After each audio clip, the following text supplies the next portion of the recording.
За сайн байцгаана уу та бүхэнд энэ өдрийн мэндийг хүргэе. За манай онлайн зөвлөмж нэвтрүүлэг маань уул нь бол үргэлж нэм гарагт гардаг байгаа. Гэхдээ энэ удаад бид пүрэв гарагт тусгай онцгой зөрчнийг оролцуулахаар болсон байгаа. За мөн нэр нь Пүрэвма гэдэг хүн байгаа. Пүрэв гарагт оролцож байгаа. За тэгээд өнөөдөр бол манай нэвтрүүлгийг үзэж байгаа хүмүүстээ товчхон тайлбар хэлэхэд бид бие биенээсээ хүн болгон бие биенээсээ суралцах боломжтой. Хамгийн гайхалтай нь онлайнаар бид суралцах, зөвлөгөө авах, өөртөө хэрэгтэй зүйлсийг мэдэх боломжтой болсон. Тийм ч учраас энэ нэвтрүүлэг маань онлайнаар та бүхэн зориулж хүрч байгаа юм шүү. Тэгээд өнөөдрийн зочин маань Сахиусан тэнгэр, манго жимстэй цай, мөн цэцгэн титэм зэрэг номнуудыг бичсэн зохиолч Пүрэвма оролцож байгаа. Ингээд та бүхэн өөрсдийн хүссэн асуултаа комментаар доор асууж болно. За тэгээд мөн дашрамд дууртахад бидний Positive Mongolians.com гэсэн сайт маань яг одоо ажиллагаанд орох гээд одоо ингээд бэлэн болох гээд явагдаж байгаа шүү. Тийм учраас тэрийг бас хэлье. За ингээд бүгдөө хамтдаа Пүрэвмагаа өгтөн авъя. Сайн байна уу? Сайн байна уу? Энэ өдрийн мэндийг хүргэе. Тэгээд их удаан хугацаанд уншигчтайгаа уран уулзсангүй байна. Уулзаагүй байна. Лайв нэвтрүүлэгтээ анх удаа орж байна. Тэгээд За бүгд одоо нөгөө бэлдсэн асуулт хариулт биш ээ. Нөгөө бэлдсэн сэдвийн дагуу ярилцъя. Өнөөдөр болохоор манай Пүрэвма маань залуу хүний хөдөлмөрийн талаар, хөдөлмөрч байх талаар, мөн цаг зохицуулалтын талаар, дээрээс нь амжилтын талаар бас өөрийнхөө ойлголтоор, өөрийнхөө мэдэх зүйлсээр хүмүүстэй сайхан тайлбарлаа, зөвлөгөө өгнө гэж ярилцсан баг шүү дээ. Тийм. Тэгээд Пүрэвма яг одоо миний ойролцоол насны хах тэгээ 3 4 ном гаргачихсан. Дээрээс нь хүүхдийн бас ном гаргасан. Тэгээ энэ бүхний харахад үнэхээр их цаг хугацаа ордог байх. Тэгээд энэ талаараа сайхан яриад эхлэх үү. За тэгэхээр ном бичнэ гэдэг өөрөө одоо айгүй би зөрчлөөрэй. Ингээд ярих. Ном бичнэ гэдэг өөрөө мэдээж нэг маш хүнд хөдөлмөр одоо энэ хөдөлмөрүүд дундаас залуу хүний төвчээр шаардсан тийм хүнд хөдөлмөр л дээ. Тэгээд одоо би нийт 26 настайгаас хойш бичсэн байна гэхээр би 4 ном бичсэн байна л да. Тэгээ удахгүй энэ жил бас 5 дахь уран бүтээл минь шинэ жилийн өмнө гарах нь яах нь тэгээд ажиллаж байгаа. Тэгээд ном бичгэд бол мэдээж нөгөө нэг цагийн зөв зарцуулалт ч юм уу те яг тууштайгаар одоо ажиллах тийм чин сэтгэл төвчээр хэрэгтэй. Тэгээд одоо би 3 том уран бүтээл маань манго жимстэй цай, цэцгэн титэм, Сахиусан тэнгэрүүдийг бол би 3 жилийн турш өдөр болго 10 цаг ажиллаж бичсэн байдаг. Одоо тийм надад амралтын өдөр гэж байгаагүй, баярын өдөр гэж байгаагүй. Би зөвхөн унтдаг, сэрээд бичдэг, эсвэл уншдаг. 3 жилийн турш яг өдөр алга ингэж ажиллаж эдгээр гаргасан. Тэгээд шанд нь бол одоо бестселлер одоо байр сууриасаа буудаггүй ч юм уу те. Өдрийн 10 цагаар гэхлээр өдөрт ерөөсөө л яг 10 цаг ном бичгтээ зарцуулдаг байсан уу? Одоо жишээлбэл хэдээс хэдэн цагийн хооронд? Жишээ нь өглөө 10 гэхэд яг би тэгтээ өнөөр ихтэй 10 цаг гэхэд яг ширээнийхээ ард суун. Тэгээд нэг тэр чигт ингээл ном бичээ суuna гэж бас байхгүй. Чадамж буурна 3 цаг идэвхтэй бичээд нэг цаг нэг ном уншдаг ч юм уу те.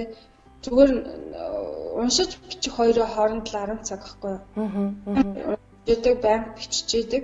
Тэгээд нөгөө одоо анх бол ингээд шууд ноорог зохиолоо бол гаргана.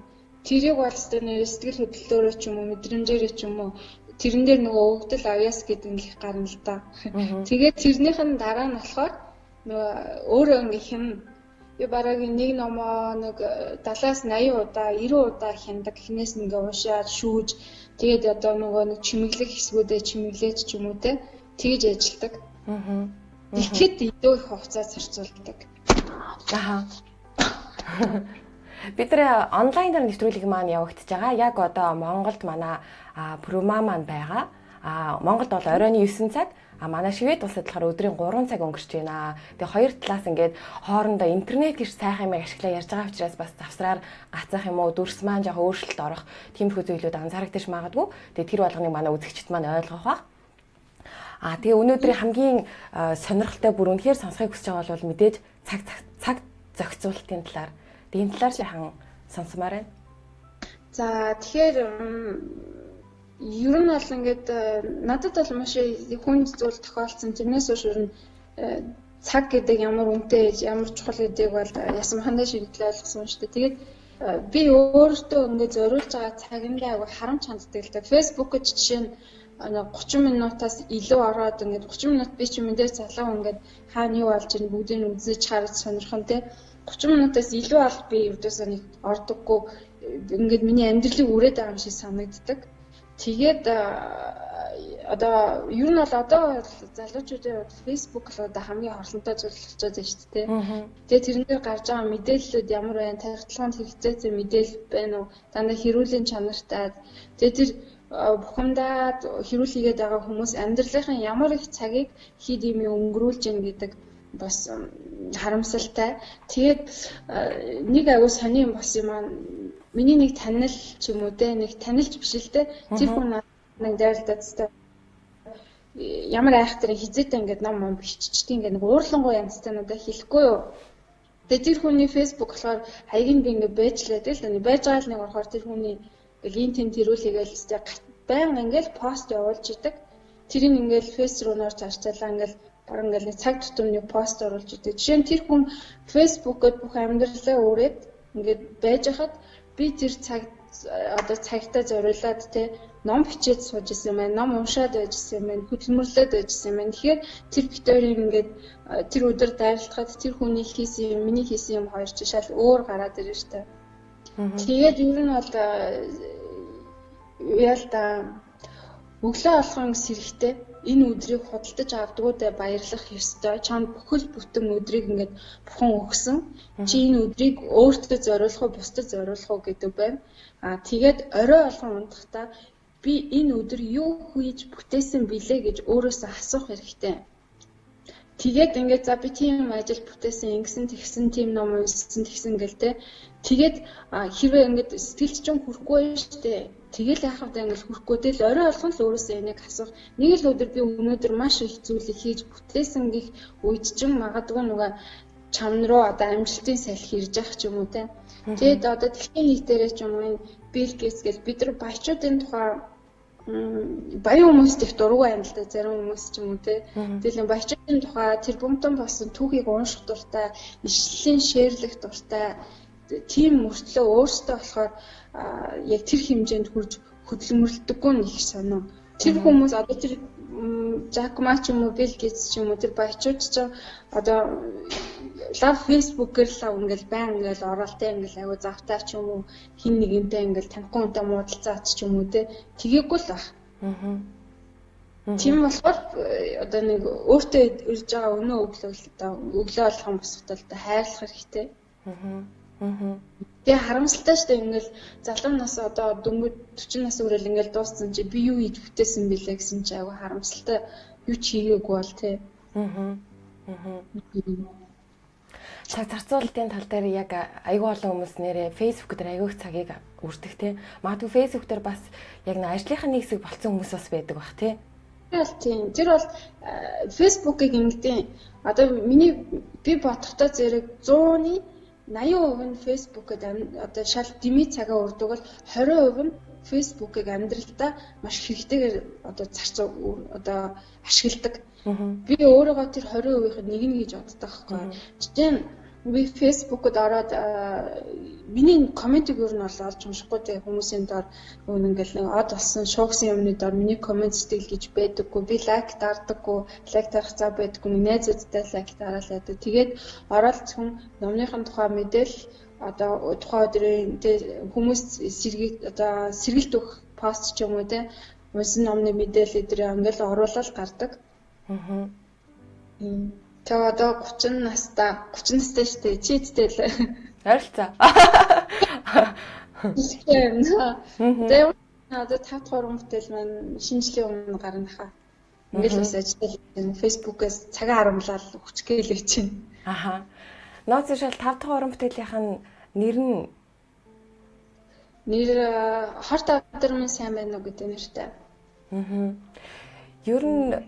Ер нь нэг Пүрмагийн бичиж байгаа номнууд ерөнхийдөө ихэвчлэн сэтгэл зүйд их нөлөөлөхөөр ялангуяа эмэгтэйчүүдийн дотрыг уудлж гаргасан эсвэл хүний зориглж хийлж чаддгүй юмыг нийл гаргаад байгаа юм шиг нэг тийг санагдсан.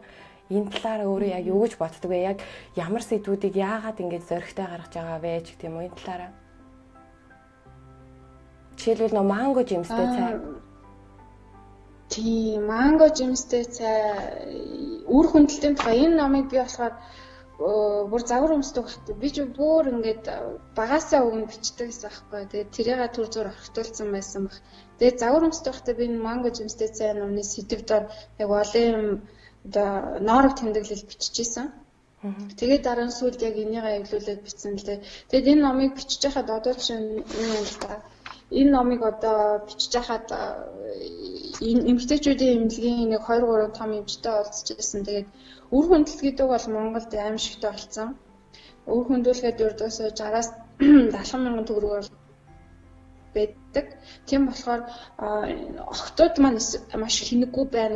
Одоо эмэгтэйчүүдийн эмнэлэг гэсэн нэрэнд дор үр хөндлөлтийн одоо цэгүүд тэр чинь эмэгтэйчүүдийн эмнэлэг үр хөндлөгцсөн шүү дээ. Одоо үнэн хэлэхээр тийм байна. Тэгээд тэрэн дор охтууд маань маш их үр хөндлөлн одоо нэг ахлах сургуульд ч юм уу та статистик баримт биш тийм жилд хэдэн мянган охтууд үр хөндлөлдөг ч юм уу эмэгтэй үр хөндлөлдөг гэсэн хэрнээ тэрийг бид нар бол би сонсч л байсан. Бид нар сонсоод яваад байна. Тэгсээр нэ тэрний үүр нөлөөг ч юм уу тийм одоо зүрхэндээ ч юм уу мэдрэх хэрэгтэй л дээ. Тэгээд бараг 20 гаруй одоо үр хөндлөлтсөн эмэгтэй хүн байна, охтууд байна.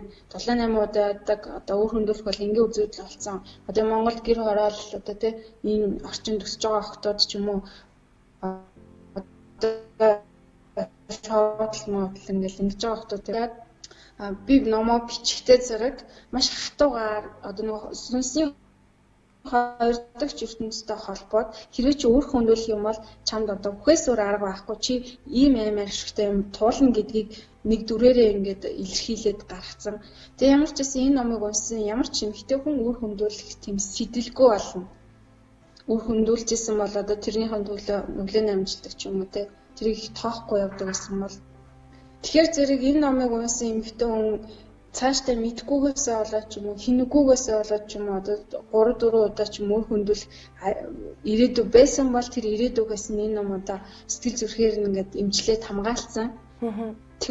Тэр нь одоо миний хувьд бол зохиолч хүний хувьд уран бүтээлч хүний хувьд бусдын амьдралыг авж байгаа ганц одоо бахархал маань ч юм уу те хамгийн их ингэж их цаг зав зориулж байгаа зүйл мөн л гэж бодож байна. Өнөөдрийн сэдв дээр бас нөгөө залуу хүний хөдөлмөр гэдгийг талаар их ярилцмаар байна гэдгсэн байсан. Энэ тал дээр хөдөлмөрлөх хүн хэцүүлтэй. Тэгээд маш олон зүйлийг золиослоод одоо золиосчиж одоо нэг ажлыг одоо тууштай те залхахтлаа, уйлтлаа, шагналтлаа, зөвхөртлөө нэг ажлыг хийсээр агаад тэр ажилдаараа тухайн салбартаа одоо номер 1 болох ч юм уу те тэрийг бол хөдөлмөрийн одоо үн цэнийг нахаа. Тийм болохоор одоо энэ болж одоо надад бол маш их ирч хүч байна. Хүч чадал байна, оюуны бид байна, те тэнхээ байна. Энэ цаг дээрээ л одоо би өдрийн 10 цагийг яг хөдөлмөрлөж өнгөрүүлдэг. Ном унших нь миний хувьд бол хөдөлмөр гэсэн. Тэгэл одоо хөдөлмөрлж өнгөрүүлдэг амралтын өдрөө бол одоо л амардаг болсон шүү.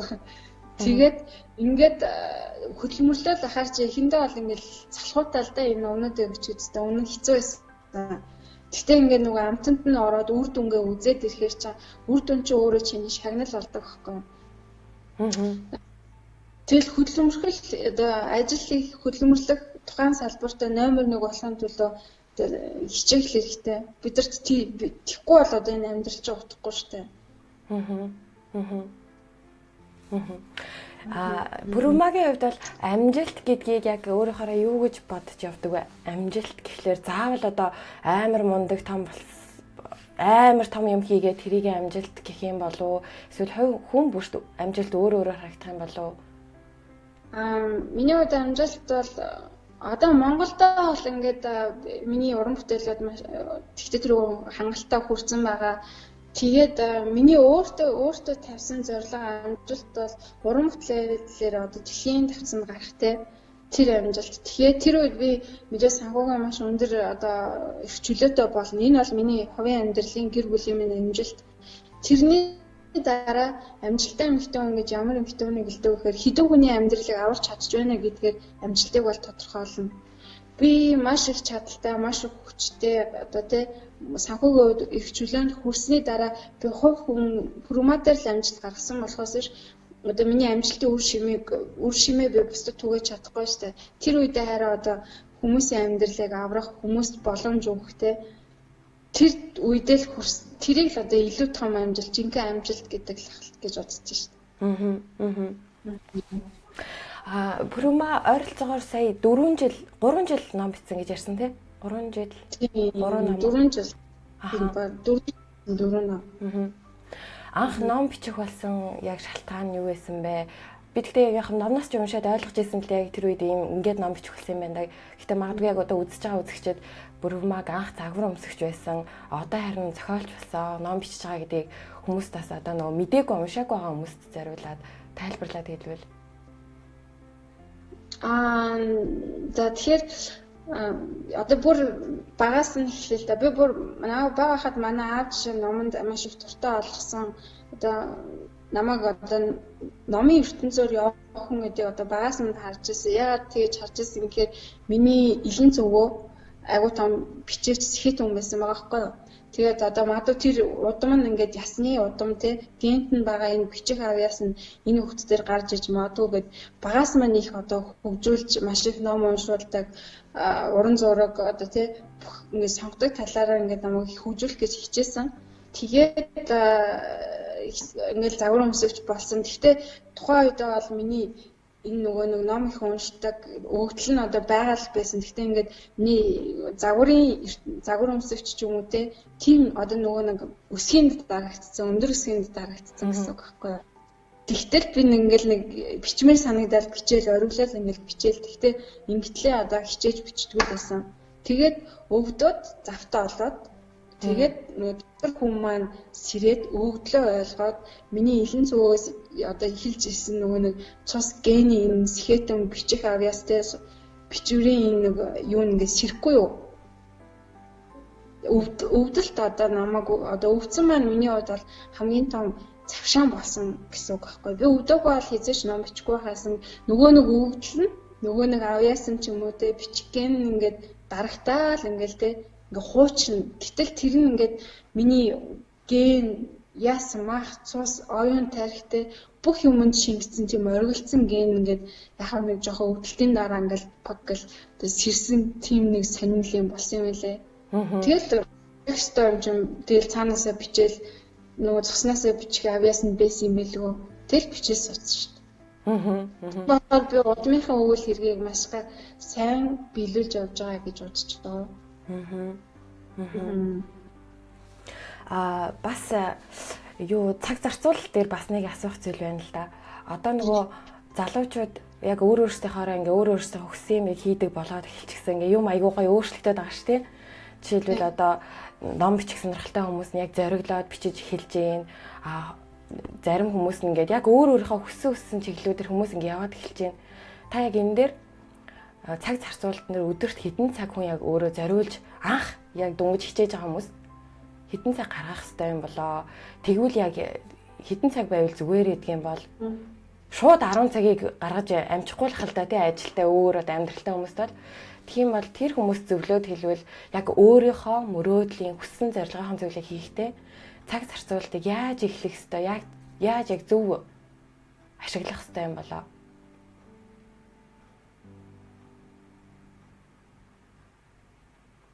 За.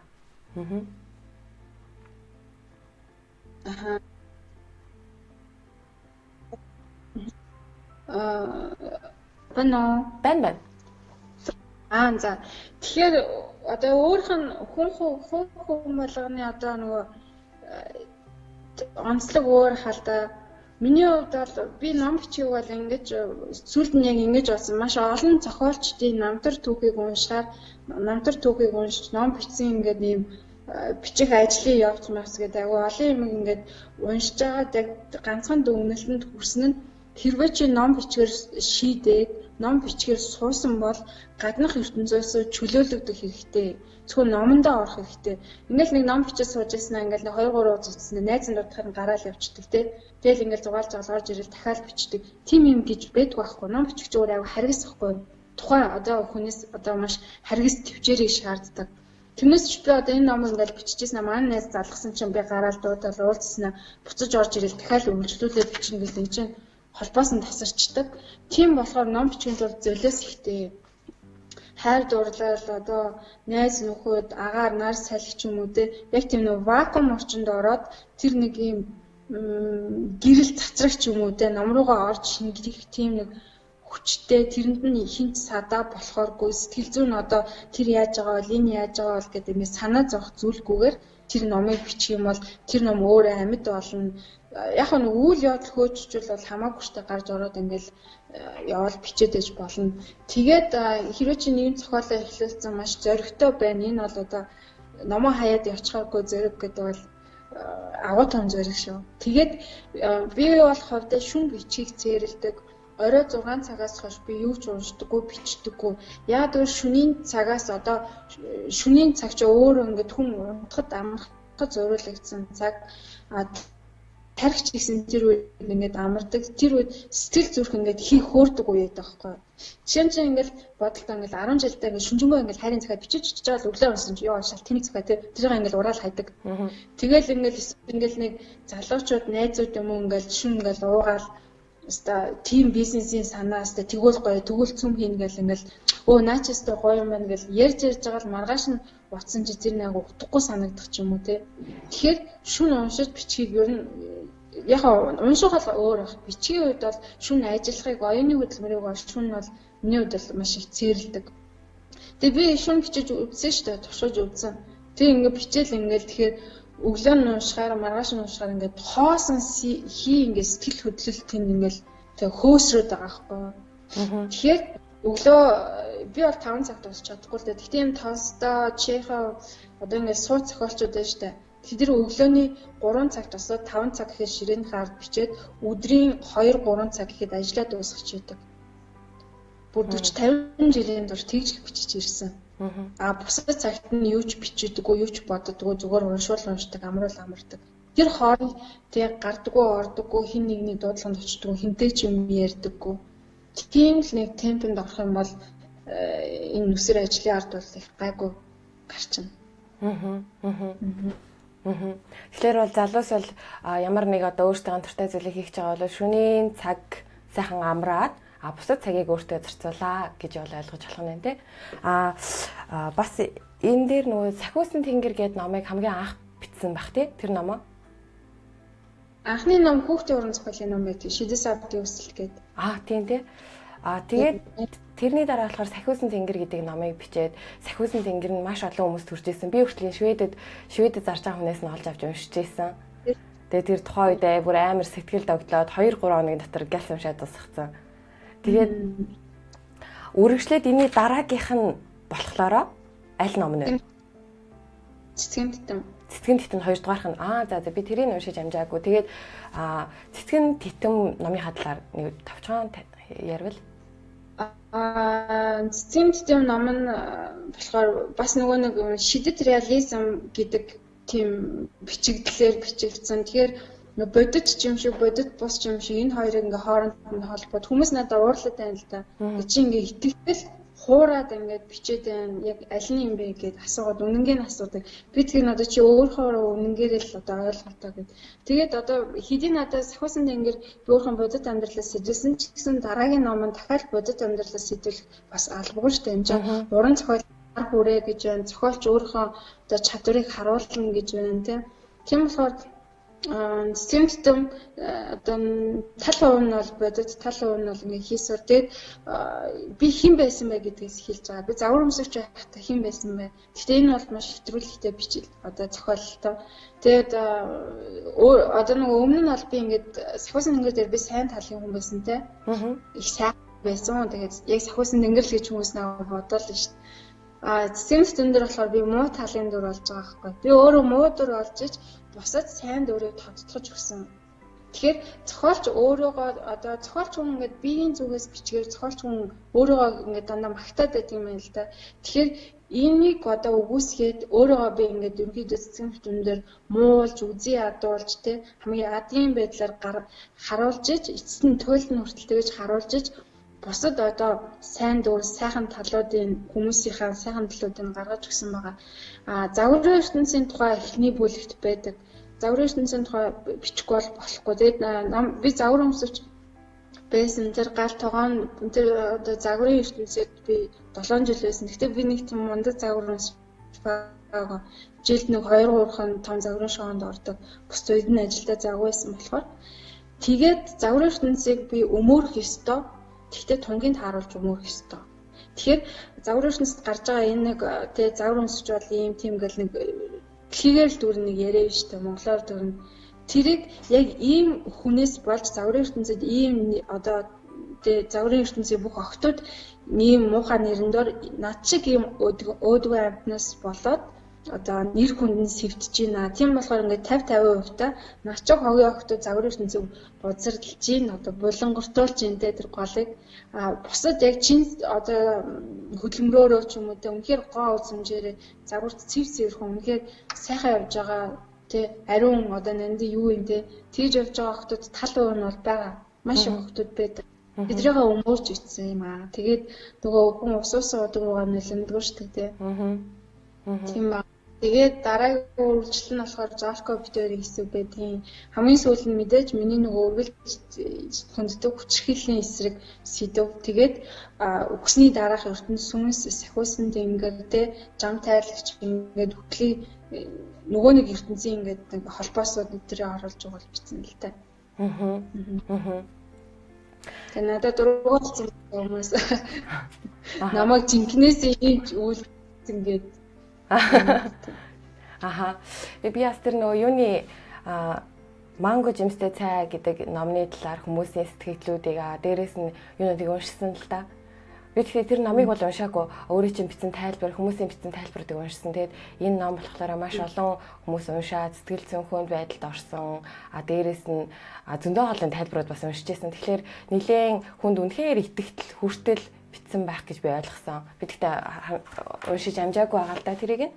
За тэгээ өнөөдрийн сэдв болохоор өөрөө залуу хүний хөдөлмөр цаг зарцуулалт дээрээс нь амжилтын талаар голчлон ярих гэж бодсон. Угаасаа яг энэ номны талаарх энэ мэдээллүүдийг бусад энэ уран бүтээлийн талаарх юг бол угаасаа ингээ өөр газруудаар ярьдаг бах тий. Тэгэхээр өнөөдөр болохоор яг Пүрүма гэдэг хүнээс яг энэ хүнээс ном бичихтэй зарцуулдаг тэр цаг ямар их хөдөлмөр шаарддгийг тэгээд хүн болгонд амжилт нь яг ямраар үнэлэгдэж өгнэгддгийг тэр талаар илүү их ярихыг хүсэж байна. Тэгээд бас одоо бусад залуучуудтай урайлаад хөдөлмөр гэдэг нь одоо яг яахыг хөдөлмөрлөх гэдэг байгаа. Зөксөөд яг өдөр шөнөгүй ингэж ажиллах ёстой юм уу залуу хүмүүс эсвэл залуу хүмүүс нэг л амьдрах юм чинь ажиллаа зохицуулаад хажуугаар нь амралт зугаалга амьдралаа өргөжлүүлэх ёстой юм яг яах ёстой юм бэ гэд маш олон эргэлтсэн асуултуудтай байдаг шүү дээ. Магадгүй Пүрүма энэ дээр өөрийнхөө бодлыг хэлвэл миний бодлоор бол одоо хөдөлмөрлөх гэдэг юм чи мэдээж өөрөө тижээхийн тулд хувцлахын тулд одоо дулаахан орон гэрт байхын тулд хөдөлмөрлөнтэй энэ бол одоо бие махбодын хэрэгцээгээ хангаж штэ ерөөдөө бол махан биений зүгээсээ хөдөлмөрлж байна. Ингээл хөдөлмөрлөл одоо 40-50 жил хөдөлмөрлөл ингээл явж болно. Энээс илүү өөр түвшний хөдөлмөрлөх нь болохоор чи нэг ажлаа хийсэн бол тухайн салбартаа номер 1 байгаад мэдээж хүн л юм чинь тэгээ санхүүгийн эрх чөлөөнд хүрэхийн төлөө одоо тууштай байх нь өөрөө одоо хамгийн одоо зөв юм болоо гэж бодож байна. Тэрнээс биш ингээд яг махан биений хэрэгцээг ингээл хангаал хөдөлмөрлөл олон хүмүүс тэгж насан туршдаа хөдөлмөрлж байна. Тийм болохоор чи хэрвээ нэг мэргэжлээ сонгосон бол нэг салбарт ажиллаж байгаа бол тухайн салбартаа чи номер 2 дахь нь биш, номер 3 дахь нь биш те, номер 4 дахь нь биш, номер 1 дахь нь байхын төлөө одоо тухайн салбарынхаа бүх мэдлэг мэдээллийг мэдж явах ёстой ч юм уу те. Бусд нь 8 цаг ажиллаад харж байгаа бол чи тэр салбартаа 10 цаг ажиллаад ингээд дуусчихдаг ч юм уу те. Илүү ихийг уншдаг, илүү ихийг мэддэг. Одоо жишээ нь би ингээд Японы хэлний орчуулга хийхээр сая явж байгаа хгүй ингээд Японы хэлийг хин сайн орчуулах вэ гэхэд 100% бараг одоо нэг бараг 70-80 ч юм уу те нэхгүй үний нэрийг хэлж байгаа байхгүй. Тэр хүн тэгэхээр номер 1. Үнэхээр тэр хэмжээнд хүртэл бүгд тэр хүн л сайн хийж чадна, өөр хүн хийж чадахгүй гэдэг үнэлтэнд хүрэхэд бол тэр хүн ямар их хөдөлмөрсөн бол бидний унтж байхад ч юм уу те бидний фэйсбુક хаад байж байгаа ч юм уу тэр хүн хапойлол тавьчихсан, хапойлын номоор орчуулж исэн ингээл ингэж дурсагдах хүртлээр хөдөлмөрлөхийг одоо яг нөгөө оюун санааны ч юм уу кайфтай байдлаар нөгөө эдэлж хэрэглэхээсээ илүүтэйгээр те бөөн хүндэтгэл ирнэ, хүмүүс гойно, цаг аавн те сарын дараа гэхэд за тгийгээл би тэр хүнийг хүлээж байгаа байхгүй юу. Тэм хэмжээнд л хүртэл хөдөлмөрлөх хэрэгтэй. Тэхийн тулд мэдээж одоо хамгийн түрүүний сошиал одоо фэйсбુક хэрэглээ ч юм уу олон янзын хэрэглээгээ багаар багасгаад бусдын хэрүүлд одоо асуудалд баг оролцоод ирэхээр зэрэг одоо илүү цаг завтаа болт ч юм уу те. Тэгээд маш унших хэрэгтэй 7 хоногт ч юм уу сард нэг роман уншдаг, нэг ном уншдаг тийм одоо дгийг өөртөө тогтоох хэрэгтэй. Одоо Монгол ном болох хямдхан шүү дээ. Хамгийн үнэтэй ном 20 мянган төгрөг. Тэгээд нэг ном уншдаг дийгтэй. Тэгээд ном уншаад ирэхээр ч угаасаа оюун санаа ингээд маш их задраад ирнэ. Тухайн салбартаа одоо хөдөлмөрлж байгаа юмдаа би илүү хэр яаж сэтгэх вэ? Яаж энэ хүний дээр хавраг гэл ингээл яваал ирнэ л дээ. Тэрнээс ч нэг бүглэрсэн юм шиг нэг хийж чаддаг юм хийж чадна очиод тэр хийж чаддаг юм хийчихэд буцаад харчин. Эн чинь яаж ч утсан оюун санаанд хүн төрлөختөн одоо хүн болж төрчөөд айгу утгагүй амьдрал аастай. Зүгээр л нэг өөрийгөө цадгаал гоё хүмүүсийн төлөө амьдрын гэж юу гэсэн ч юм. Илүү ихээр л жигэрхтэй хор шартаа хэрэгтэй. Юу ямар ном унших вэ гэдэг асуулт амар хэрж байна. Манай энэ Positive Mongolians-ийн пэйж рүү хүмүүс асуултууд явуулахдаа би ингээд ном унших гэсэн юм аа ямар ном уншиж эхлэх вэ гэсэн асуултуудыг хэрдэг байхгүй юу. Тэгээд мэдээж чамаасаас тийм асуултуудыг хэрдэг байх юу гэж энэ асуултанд хариулмаар байна. Асууж байгаа хүмүүст яг ном анхлан унших гэж байгаа эсвэл ном одоо уншихаа байгаад удацсан буцаад ном унших гэтэл яг ямар номноос сонгож уншихаа мэдэхгүй байгаа тийм хүмүүс.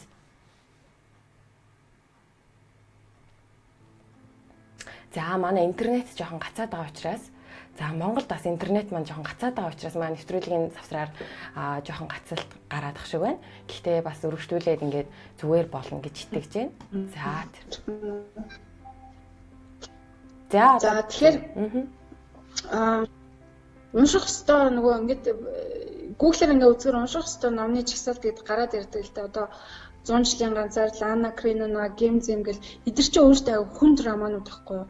Би жишээ нь ингээд тэр номнуудыг 2-оос 3 удаа уншиж за гэж ойлгодог бичлэгийн үед бол маш хүнд шууд тийм хүнд бичлэгтэй номыг унших хэвээр ном мэдээж тэдрээ бол унших хэвээр номнууд тийм одоо ном уншдаггүй тийм хүнд бичлэгтэй зангилаатай бичлэгтэй ном өгчгөр зэрэг нөгөө хүн 3-4 удаа зэргүүлжсэн тэгээд ингээд залхацдаг байхгүй ном унших тэр үний үед айгу гайтай болоод явчихна.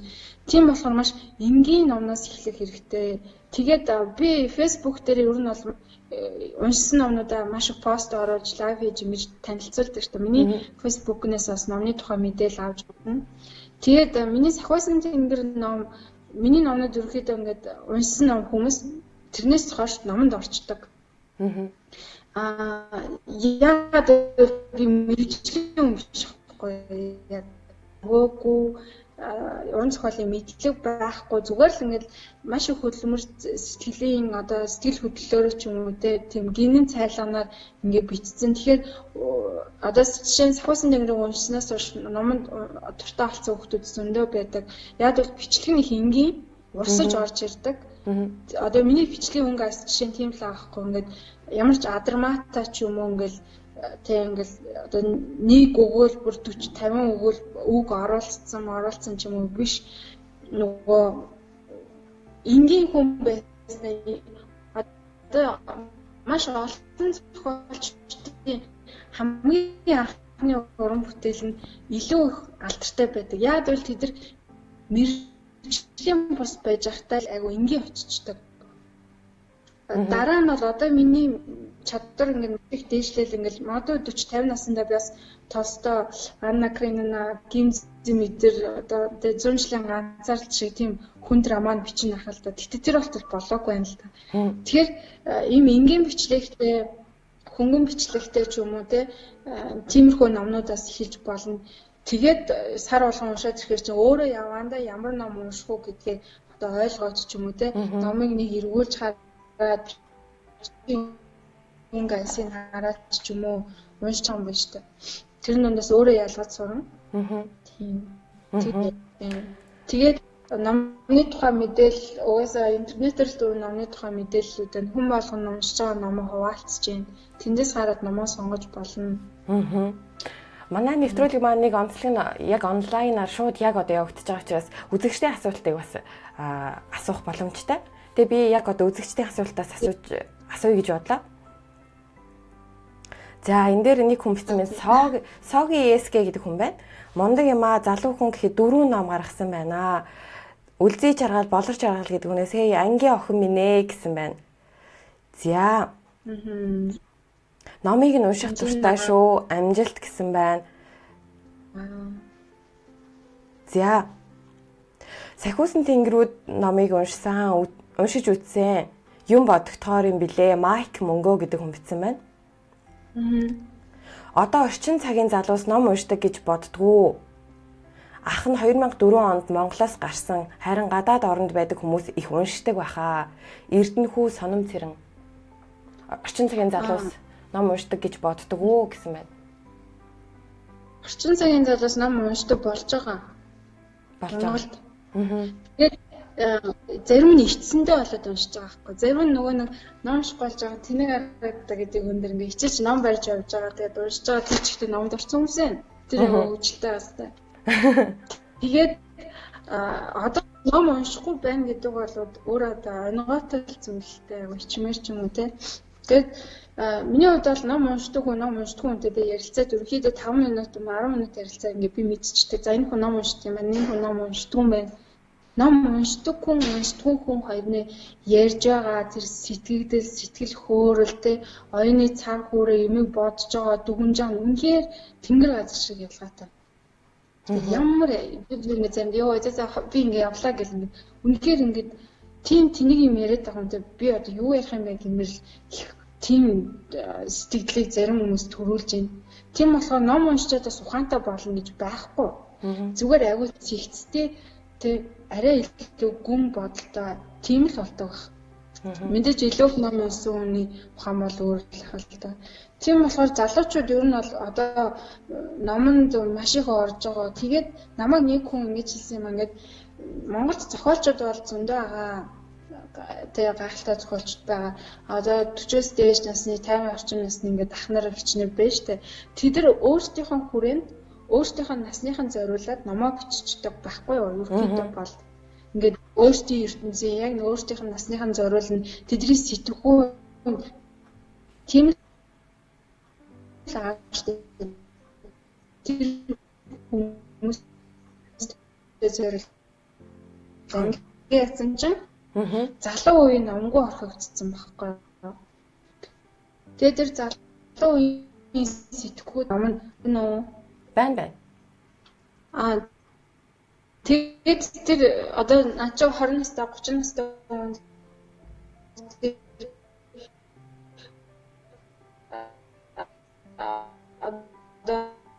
За сүлжээ маань жоохон унаадах шиг байна. Сүлж юм уу?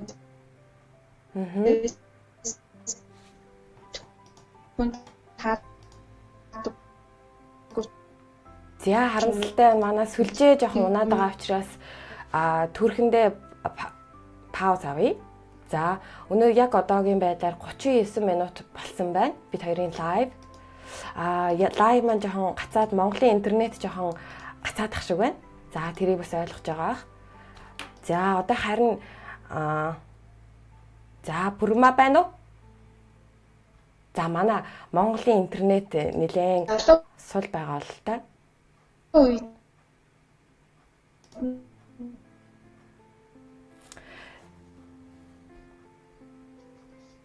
За манай сүлжээ жоохон гацаад байгаа учраас манай үзэж байгаа хүмүүс бас ойлгож байгаа. За энэ дээр ингээ хүмүүсийн бичсэн комментууд бас байна. Тэг яг одоо сүлжээ нунаад байгаа учраас түрхэндээ зогссон байна. За одоо буцаад проматгаа. За одоо сонсож байна уу? За сүлжээ нэлээд тааруу байгаа юм шиг байна. За сүлжээ нэлээд унтсан байгаа учраас түрхэндээ паузлая. За энэ ч бас үзэгчид бас зөндөө асуулт асуусан байна. Цэцгэн тэтэн дээр таны дүр тийм ч муу санагдаагүй шүү. Бүхэл охтын дотор тийм муухан нуугдаад байж идгаа гэж бас бичсэн байна. Дээрэс нь энд орчихсон байна. Таны 3 номыг гурууланг уншсан. Миний бодлоор Манго Жимстэй цаа маш гоё ном болсон байна лээ гэж хэлсэн байна. За гэх мэтчлэн хүмүүс маань сэтгэлдлүүдээ бичсэн байна. Тэгээд манай монголчууд ойлгож байгаа Монголд маань интернет жоохон сүлжээ тааруу байдаг учраас сүлжээнээс шалтгаалan манай нэвтрүүлгэнд оролцож байгаа Пүрмагийн маань яриа сонсогдохгүй байх шиг байна. Гэхдээ дахиад нэг удаа оролдоод үзье. За одоо болж байна. Одоо Пүрма бид сонсож байна. За байна. Байна. За сая нэлээд гацсан яриа нь бол сонсогдоогүй нэлээд гацсан. Гэтэ яха өргөжлүүлээд явъя. Энэ дээр би дүнгээсээ уншлаа.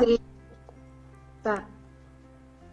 Манго Жимстэй цай гэдэг ном маш гоё болсон байлээ. Тэгээд илүү олон залуу охид маань уншаасаа гэж бодсон. Цаашдын ажилд нь амжилт хүсье. Баян бадам их туяа гэдэг хүн бичсэн байна. Баярлалаа. За тэгээд ерөнхийдөө жоохон интернет гацаад байгаа учраас нэвтрүүлгийг маань жоохон гацаа дундуураа гацсан. Гэхдээ зүгээр одоо ингээ өргөжлүүлээд надад нэг ийм асуулт байна. Би бол Пүрмаг бол сайн мэдэхгүй. За загварамсөгч байгаад тэгээд нэг хүнд нөхцөл байдлаас болоод хүнд өвчтэй болоод тэгээд энээс хойш яг сахиусан тэнгэрээ бичээд гарч ирсэн гэдгийг л би мэднэ. Яг наачиг бас олон хүмүүс энийг мэддэг байх. Тэгээд энэ бол яг ингээ ярихад амархан боловч яг цаанаа бол маш их сэтгэлийн тэнхээ, маш их нулимс, маш их зовлон туулсан байх гэж би бодож байна. Тэгээд тэрийг бол яг номноос нь жоохон ойлгосон, мэдээж тэр бүхнийг ойлгоно гэж байхгүй шүү дээ. Тэгээд ийм их одоо сэтгэлийн тэнхээтэй байх ийм амар мундаг санагцсан. Тэгээд маш олон монгол одоо адилхан эмэгтэйчүүд, маш олон монголчууд бас сэтгэлийн тэнхээгүй болох гээд ч юм хэцүүдж байгаа зөндөө олон хүмүүс байгаа. Магадгүй яг одоо нэвтрүүлгийг үзэж байгаа хүмүүс донд ч гэсэн хэцүү асуудалтай бүр яахаа мэдгээ байсан хүмүүс байж магадгүй. За дөнгөж саяхан би бас нэг мессеж авсан. За тэрэн дээр бас имжлэгээгүй бас нэг эмэгтэй мессеж бичсэн байсан. Тэгээд хаашаа хандхаа яг юу ихээ мэдэхгүй болчихсон. Тэгээд аргаа бараад мессеж бичиж байна. Тэгээд надад яг юу хэрэгтэй юм бэ? Би одоо яах ёстой юм болоо гэсэн эмэгтэй бас хандсан байсан. Тэгээ эдгээр хүмүүст зориулаад магадгүй яг өөрийн чинь юм зоригтой, мундаг байсан энэ үгсүүд, урамшуулах юм зүйл чинь хүмүүст бас дэм болж магадгүй гэж бодож байна. Тэгэхээр би ингээл цэцэг шиг ингээл ээж аваадаа хайрлагдчих явж байгаа л гинт ингээл бэртэл хүнд бүстэл хөвцөн л дээ ингээл айгу удаах цаг өвчтэй байсан. Тэгэд миний хувьд бол тэр үедээ нөгөө багасаа ингээд их маш хайрын дунд байж байгаа. Тэгээд би илүү хайрлагдсан ч юм уу те. Гинтэлтэй яриа намайг хайрладаг, гэрхлүүлдэг. Миний ээж аваа хамаатан сад найз нөхөд ингээд маш олон хүний хайрын дунд байж байхдаа би энэ бүхнийгээ цовлон гэж нэг бодоогүй. Мэдээж өвдөлтөөс олж уйлна, ааш хөдлөнтэй тиймэрхүү юмнууд бол байсан. Тэгэд хүмүүсийг ингээд яхаар миний өмнөөс одоо өөр дээрээ ингээд энийг бодоод үзэхээр ингээд маш их шаналсан байдаг л та. Би өөрөө болохоор ердөөсөө бараг энийгээр шаналн зовлон гэж ойлгоогүй бараг бэртэл тэгэл жилийн дараанаас бичээл хийсэн чинь би хийх ёстой юм хийгээл ирж байгаа юм шиг санагдаад тэрэнгүүт нөгөө нэг бүх юм ингээд хэцүү ердөөсөө санагдахгүй байсан. Би одоо маш их хайрын донд гинтл даяараа одоо гинтлийн иймж совлогч асрагчтэй би айгүй хайрлагдсан юм баггүй. Тэгээд нөгөө өөрөө бас хүний хайрыг татах туртай маа үзтэй маа шиг мэдгүй. Тэгээд эцэгхийн минь хайр гэж агуу хайр нь штэ. Ийм хайр байхад энэ чинь нэг гутраа шаналаад байх юм байхгүй. Миний хувьд би бодохдоо зэрэг одоо энэ шаналга төвчээр алдаг байгаа хүмүүсээ штэ. Хэрвээ чи яг ингэж хүнд 3 үнэт зүйл байна. Энэ 3 үнэт зүйлээ чи алдсан бол чи үнэхээр төвчээр алдаа шаналаад ойлгох хэрэгтэй. Чи нэгт их орноо алдсан бол чи уйлж болно. Чамд юу ч алга. Эрүүл мэндээ алдсан бол уйлж болно. Чамд юу ч алга. Эрхчлөөг алдсан бол чи уйлж болно. Чамд юу ч алга. Бусдын чамд байгаа бол чи баян байна. Одоо битгий уйлаад бай ч юм уу те битгий шаналаад бай. Тэрнээс биш өнөөдөр халаасандаа мөнгөгүй ингээл явжлаа, натуусанд явжлаа.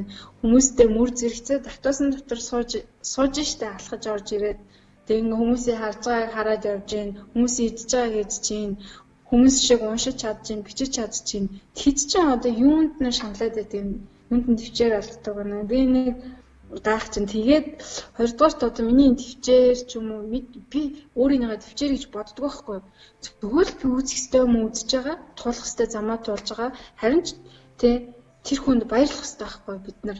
Тэр хүний ачаар та нар өнөөдөр зохиолчтой болсон байна. Тэр хүн одоо хийх ёстой зүйлээ хийсэн миний амьдрал. Тэгэхгүй л бол би зохиол бичихгүй энэ олон бүтээлүүд хүн төрөхгүй миний энэ бүтээлүүд хүмүүсийн амьдралыг аврахгүй байхаасан. Миний өвдөлт бол жоохон одоо би зүгээр халцсан шүү дээ миний өвдөлтүүд тэгээд тулгаар тэгээд ингээд нэг таягтай ингээд нэг таягтай ингээд чүрчиг салгалаад ингээд явдаг хаасаагүй явж байгаа. Одоо ингээд бүр зүгээр болж байгаа ингээд жил жилээр ахиж байгаа. Энэ хооронд жил жилээр хүмүүс одоо миний уран бүтээлүүд хурж ийн уран бүтээлийг минь уншсан хүн амьдралаа аварч чадчихээн хэрэгтэй байна. Цаашдаа энэ миний уран бүтээлүүд хэдэн зуун мянган хүнд хүрнэ. Би одоо 100 жил, 200 жил миний уран бүтээл дурсагдаасаа гэж хүсэж байна. Хэрвээ тэр хүн би одоо боддог байхгүй би тэр хүнд өрдөөсөө гомдж мандахгүй шүү дээ. Аюу баярлдаг байхгүй миний ээж өөр ч гэсэн ингээд тийм наач баярлахгүй. Гэхдээ тэр хүн хийх ёстой юм л хийсэн. Энэ бол цаанаас хийгдэх ёстой. Одоо чинь миний илэн зөвөөгийн сүнс одоо би одоо жишээ нь илэн зөвөөгийнхэн бичих ёстой сүнс нь байтал энэ хүүхэд яагаад энэ бичих юм хийхгүй байна гэж байгаа л нэг хувь тайлан донд нэг жоохон л юм оруулсан. Тэр нэг ингээл унаал бас өвдгөө шалбалцсан ингээл босч ирээл хуцаагүй л босоод ирсэн. Тэгэл хийх ёстой юм хийгээл явж байна. Энэ нь ингээд ердөөсөн хэцүү зүйл биш ээ. Энэ бол жинхэнэ супер хувь тайлан гэх юм уу. Надад дамжигдаад уран бүтээлээр дамжигдаад маш олон хүнд хүрж штэ олон хүний оюуныг сэрээж гин олон хүний сэтгхүүг өөрчилж гин олон хүний номон туртаа болгож гин залуу үедээ би төлөөлөл болж чадчихин залуучууд намайг дагж гин цааш номонд орж гин тэрний дор дахиад хэдэн зуун мянган залуу хүүхдүүд одоо бойжд гарч ирж гин тэд бүхэн би үлгэр дуурайл болж байгаах гэж бодож байна. Тэгээд Сахиусан тэнгэрүүд ном маань англи хэл дээр хэвлэгдээд Amazon дээр гарсан Япон хэл дээр одоо Японд гарах чинь Солонгос хэл дээр гээд ингээд тал талаас одоо орчуулах саналууд ирж байна. Тэгэхээр чин би магадгүй тэр хүн надад ийм тус хүргээг бол би дэлхийн хэмжээний зохиолч болж чадахгүй нэ. Одоо би 31 2 жилийн дараа ч юм миний уран бүтээл дэлхийд даяараа төвөн итгэхдээ яг тэрний төлөө дахиад маш хөдөлмөрлөж байгаа л да. Тэгэхээр бүгд тэр хүнд талархах ёстой юм болов бараг. Тэгвэл одоо тэр үнийг ингээл хүмүүс ингээл тэр хүн яасан бол гэж ингээл муулах гэхээр би өмөрдөг штэ. Хийх ёстой юм ийцүүнийг та нар яагаад байгаа юм бэ гэх. Энэ өдөөсөө зовлон шаналл хэцүү зүйл өдөөсөө биш шүү. Миний өмнөөс битээ шаналаад гээд байгаа чи би аяаж жаргалтай байсан. Би аяг хайрлагдчихсан. Би бичих ёстой. Тэгээд зохиолч одоо өдий 30 наснда 4 уран бүтээл бүтсэн. Одоо 5 дахь уран бүтээл минь 30 наснд дамжаад гарна л та. Ингээд гарцсан ийм зохиолч юу нь бол цөөхөн байгаа. Надад аюу том хувь тавилан билгэсэн байхгүй юу? За энэ дэр бас нэг хүн бичсэн юм. Эсүүхэн баясгалан би ном уншдаггүй байсан. Гэхдээ саяхнаас таны номыг уншиж эхэлсэн. Цаанаасаа л амьдралыг өөрөөр хардаг болсон шүү. Хажуудаа байгаа хүмүүсээ илүү хайрладаг болсон. Ажилд нь амжилт хүсье, аз жаргалыг хүсье. Эсүүхэн баясгалан гэсэн байна. Баярлалаа. За энэ хорвоод төрсөн нь учиртай амьд явах утга учиртай шүү нэ. За майк мөнгөө гэсэн байна. За. Баярлалаа.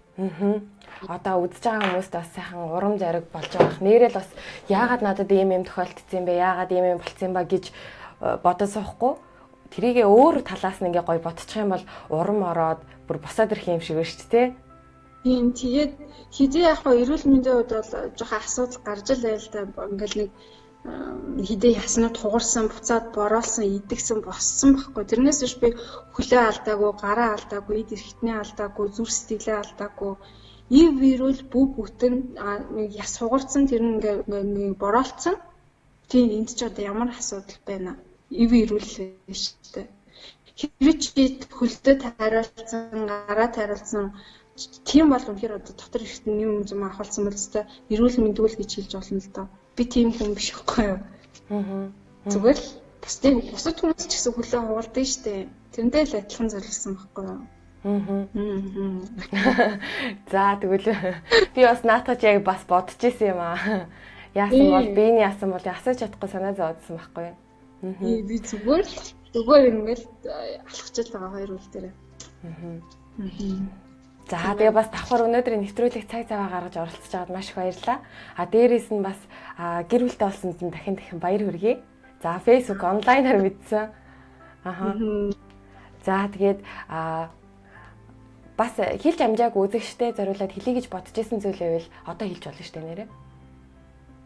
За тэгээд одоо Facebook баг орж ялангуяа залуучууд маань тэгээд их уншиж одоо ардаа нэг удаа ч юм уу 7 хоногт нэг удаа ч юм уу ном авч уншиж байгаараа энэ бол одоо одоо эцэг их чинь чамайг хүмүүжүүлсэн чи өөрийгөө дахин хүмүүжүүлж байгаа том ахлахам юм шүү. Чи дахиад эцэг их чинь чамайг хүмүүжүүлсэн чи эцэгийнхээ үзэл бодол хүмүүжил сурсан.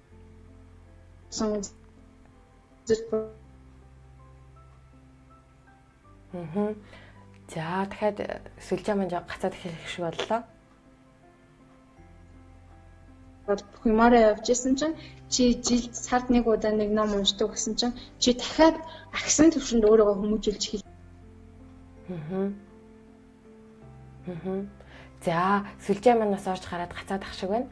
За ямар ч байсан энэ хүргээд өндөрлөе гэж бодлоо. Учир нь манай интернет, манай биш Монголын интернет жоохон таарах байх шиг байна. Тийм учраас за нэвтрүүлэгт маань цаг заваа зарцуулан оролцсон Пүрмада маш их баярлалаа. За тэгээд өнөөдрийн нэвтрүүлэгтээ хамт байсан үзэгч та бүхэндээ бас маш их баярлалаа. За тэгээд өнөөдөр та бүхэн бас Пүрмагийн маань ярилцлагыг хүлээн авч үзлээ. За Пүрма өнөөдөр бидэнтэй залуу хүний хөдөлмөр, цаг зарцуулалт, амжилтын талаар болон бусад номныхаа уран бүтээлийн талаар ярилцсан. За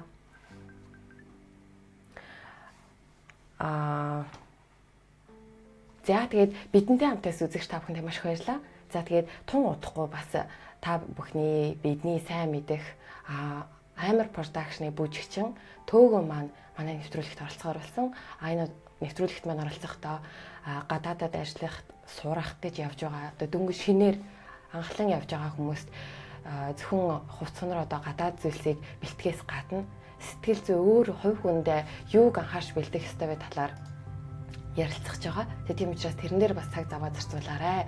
Тэрнийг зориулж үзээрэй гэж хүсэж байна. За манай Пүрман маань буцаад ороод ирлээ. За дөнгөж сая түр гацсан учраас би буцаад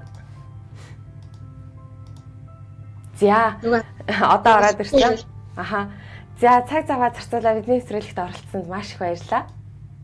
За тэгээд 5 дахь номонд нь уран бүтээлтний амжилт хүсье. Тун удахгүй 12 сард ном өлгөөд авах нь тий. Тийм тэгж төлөөлж ажиллаж байгаа.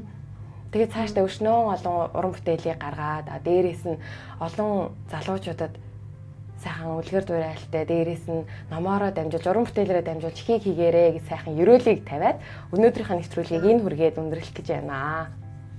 За баярлалаа.